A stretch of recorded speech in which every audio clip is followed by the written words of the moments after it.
আমার করকরা ভাতের সঙ্গে আজকে যে আমি মরিচ দিয়ে খাবো এর জন্য কয়েকটা আইটেম আছে।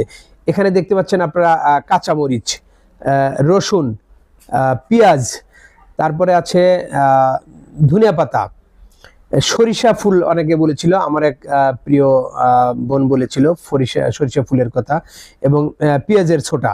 তো এই জিনিসগুলো দিয়ে আমি আজকে ভাতটা তৈরি করব।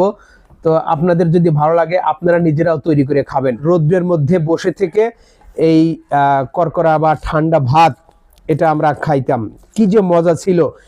কিন্তু সেই মজা আসলে আর খুঁজে পাওয়া যায় না, কারণ সেই অরিজিনাল বা অর্গানিক জিনিস তো আর নাই। সেই পেঁয়াজ মরিচ ভাত কোনোটাই আর আগের মতো নাই, যে কারণে সেই মজা কিন্তু আর পাওয়া যায় না। তবুও আমি চেষ্টা করছি আপনাদের সামনে এটা উপস্থাপন করার জন্য। আপনাদের হয়তো ভালো লাগবে, কারণ আপনারা সবাই আমরা কম বেশি গ্রামের মানুষ।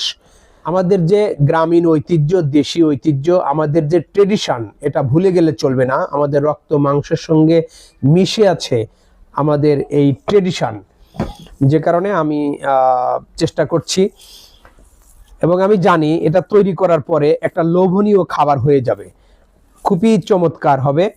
এটা সবারই ভালো লাগার কথা। মাঝে মধ্যে এই ধরনের খাবার খাওয়ার মানে চেষ্টা করবেন, কারণ আমাদের শরীরের সঙ্গে আমাদের জীবনের সঙ্গে মিশে আছে আমাদের এই ঐতিহ্য। খুব প্রিয় একটা বিষয়। আপনাদের ভালো লাগলে আপনারা এরকম করে তৈরি করে, এখন এই জিনিসগুলো পাওয়া যায় শীতের সিজনে, এই জিনিসগুলো পাওয়া যায় সহজে, যে কারণে এটা তৈরি করে খাবেন। বিসমিল্লাহির রহমানির রহিম। আসলে বলে বোঝাতে পারবো না যে কত মজা।